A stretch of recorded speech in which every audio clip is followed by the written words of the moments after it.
I, Um, I give you another. Everything that I said so far, Joey, you notice that I always have multiple streams of income, and that's another Absolutely. thing that don't depend on one source of income. Have multiple Yeah. streams of income, so you can have the folks that we deal with. They might say, "Hey, side hustle." Find your side hustle. What is your side hustle where you can make some money? Whether it's you notice that I said I was in real estate. All I had to do was the house was in good shape. Go pick up rent money every month. That was one of my side hustles. I had money in the stock market. That was a side hustle. I can sell a stock anytime I want it. If I needed the money, I can sell a stock and get the money. But I know that in an average 10-year period, the stock market is going to be up probably 8 out of those 10 years. If you have 2 bad years in a 10-year period, 2 bad years out of 10, that's pretty good. But the Yeah. chances are Yeah. you might have one bad year out of the 10-year, really. Let's think about what happened this year when the stock market was down 20%.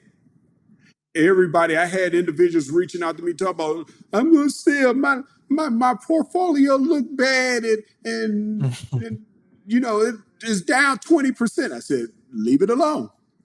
Just let it stay. Right now, 2 months later, they done lost 20%, probably done gained about 25%, 30% right now hmm from the low. Just So this is the yeah. reason Just why you stick in.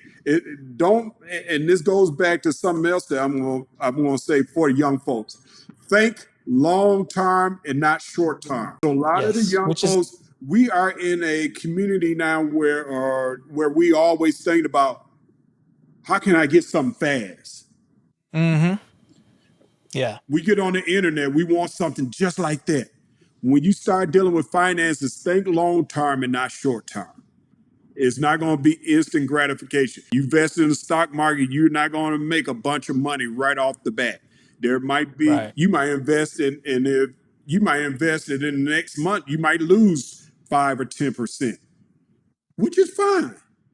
But Yeah. just invest for the long term. If you keep it in there for the long term, it's definitely going to go up. Real estate is another good example of, I give you a good example. I moved down here 5 years ago in this area, 5 years ago.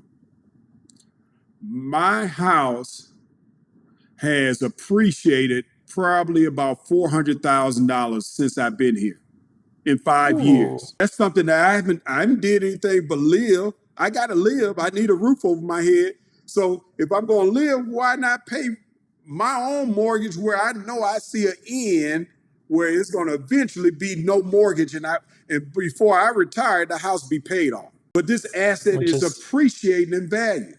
I just told you it appreciated $400,000 in 5 years. Just think about that.